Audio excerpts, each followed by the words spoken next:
chairman now, what is happening in Kaduna? He'll tell you the same thing. He knows it's not safe. I was in Niger on Sunday. They say 12 local governments are taken over by that bandits. The children are in school and everything. So we have learned, and this is the major thing that spells a fair state, when you're no longer in control of your territory, of the security of the place. Everybody here lives in fear. That's, I don't know. So if we look at what the potential is said, yes, we have gold, we have oil, we have everything. Even the central bank governor said not yesterday that the major problem is massive stealing of our oil. And I asked, who is these people stealing this oil? Are they foreigners? But what type of statement is this coming from government? Somebody stealing our thing, we don't know. So people steal the oil, then the one we're able to sell, they steal the money. There must be something wrong. But cumulatively, all we're experiencing today is cumulative effect of leadership failure over the years.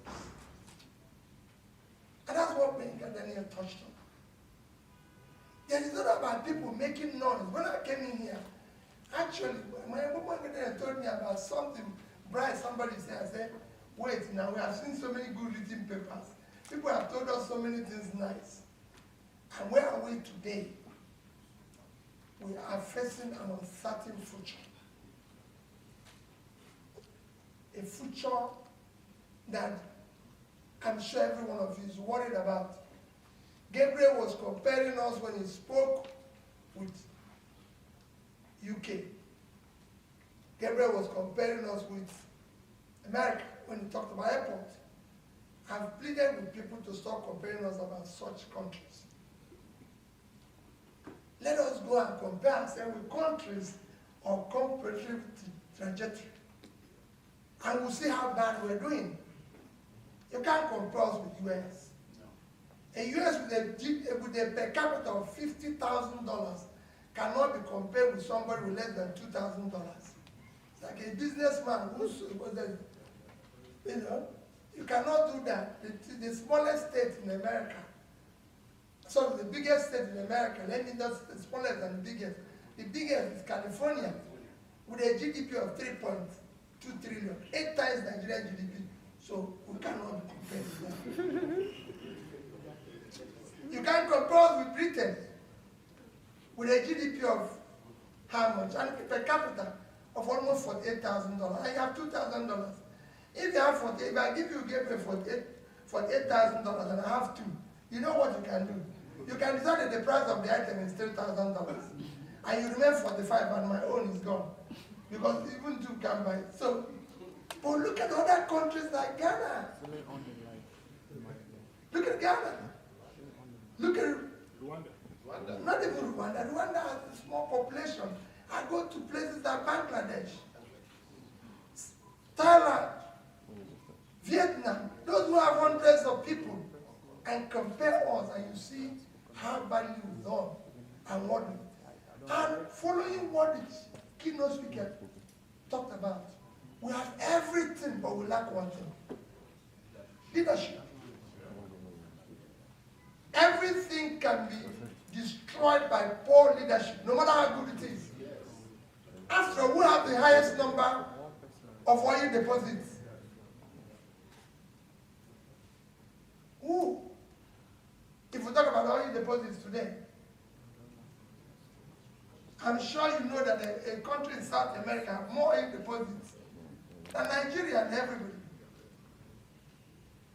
But what is happening to them? Venezuela. Poor leadership. Poor leadership can destroy everything. And that is the problem of Nigeria. And why do we have poor leadership?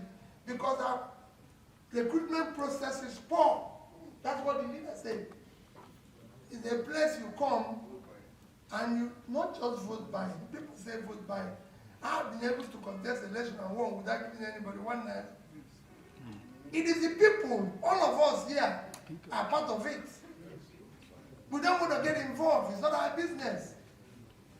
You don't want to get involved, so it became a case of where lunatics took over the asylum. your shouts. It's poor leadership. The quality of leadership is poor. The selection process is poor. People are about to contest election now. Nobody's asking their background. Nobody's asking what they're doing yesterday, where they're coming from, what they did 25 years ago. They're not going about promising us they will make 1 naira to $1. This person has never created wealth in his life. He's never managed anything in his life. He's never done anything in his life. And he's promising you, and by the time it starts, it's going to be a mess.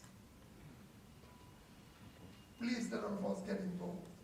Ask questions. And let's look at where the person has managed before. His own private life, his business and everything. And where he's coming from. If he has been a local government chairman, a governor and everything, let's look at it. Let's look at his character, his behavior. Because when we talk about wealth of a nation, it's not just about money, it's not about minerals, it's not about... It will surprise you that the greatest contributor to a GDP and growth of a nation is an intangible asset, which is just law and order, behavior and character of the leaders. Because if you have a leader who talks anyhow, it can cause trouble. Like we're seeing in Ukraine now. It's simple. You must have a leader that are competent, have the capacity, and their behavior and character can match this.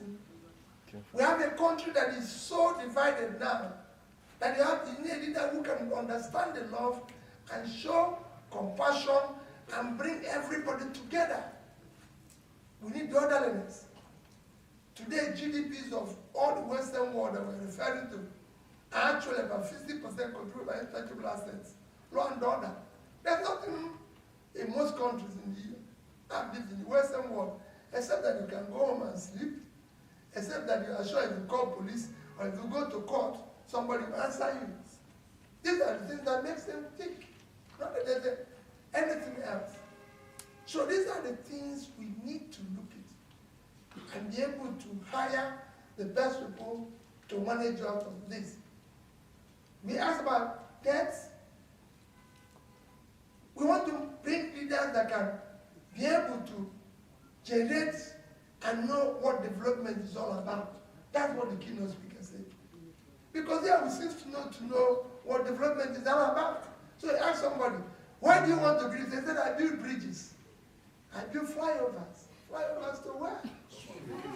Where the high road going to? There's already a clear, defined, accepted development yardstick. Human development indices. Invest in it. Invest in education. Invest in health. Pull people out of poverty. You wake up in this country in the morning, somebody says, oh, we have a revenue problem. Why would you have a revenue problem? You have 98 million, almost 100 million people living in poverty. And you want them to pay tax from where? They are not eating food. It's like somebody going to bank to cash money when you have not paid anything in. You have to pay interest so you can write a withdrawal note. But the government wants to withdraw without paying. Where did he invest in education? Where did he invest in health? Where did he pull the people out of poverty? Keynote speakers, people don't have, they're looking for small monies to start businesses. It is not there. And you say this thing. You borrowed money, nobody has seen anything like what we are going through now in terms of debt. It's never happened anywhere. Where Peter Size company is valued for 100 million. He went and borrowed another 100 million. His company is now valued for 90 million. It's never happened anywhere. And nobody's asking questions. And the same people who borrowed it wants to continue. So by that they borrow the next one, they will never have only 10 million left. In 2010, Nigerian debt was below $30 billion. Because GDP under McAfee, they have paid off all our debts. They paid off everything. So, we are below $30 billion. Our per capita then was 2,250 with a GDP of about 375. 2021, our debt is over $100 billion. Our per capita is 2,000.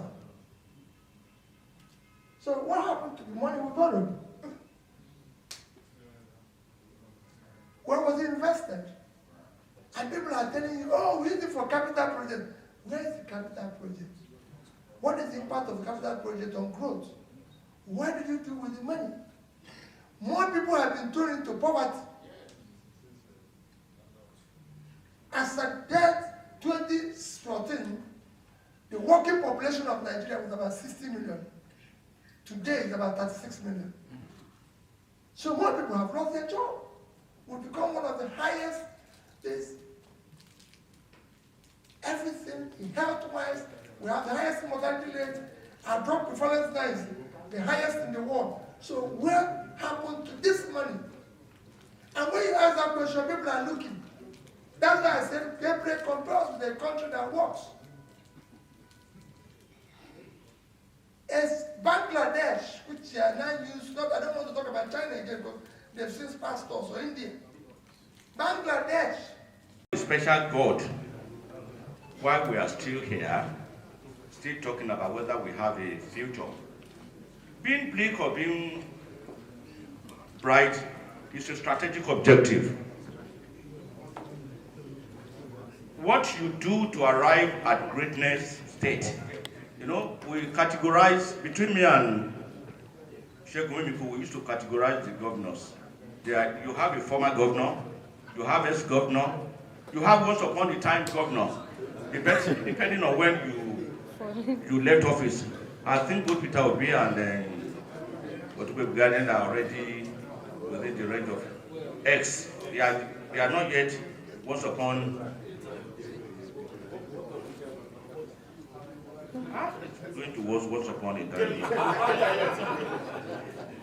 So, gentlemen, I like to talk about, I like the idea of leadership.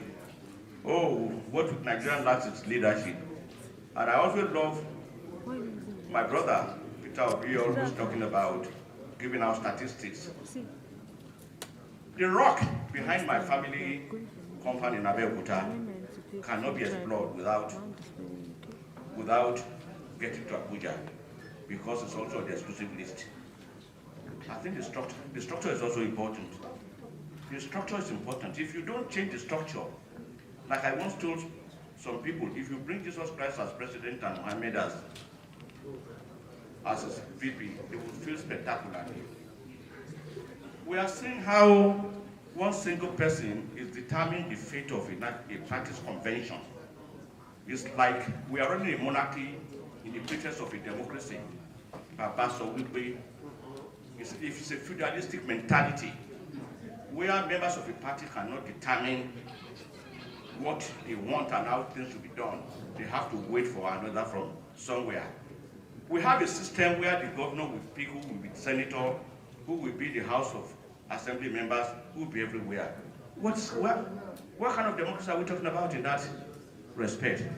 We have so much resources, we have both material and human, but I'm sure if we do not tinker with the system we're running, it's easy to blame a lot of people. Oh, you also go into politics. Under what kind of condition? We are hearing about 40 million for form, 20 million for form, and you think an academic who cannot post at any point in time some 50,000 idle fund in this bank account. Where is the idea? You have the idea, but how do you ventilate it? Where you cannot even be part of the process for you to be paid. One time, my brother once said, I can come and go to Senate. That's Governor Daniel, many years ago. I said, that's good. How much are you If you give me 20 million, I will just first of all put 10 million in my own account. Buy a few agbada, at least, you know, no matter how poor a politician is, he must have agbada flowing down. At least to go about and... Because I know that so many things are wrong with the system. So I don't want to take, because the two speakers have told so many things, and we have heard about so many statistics from Governor Peter Obi, that I do not want to bore you again, but I'm sure that this country is on the brink, as Campbell said many years ago.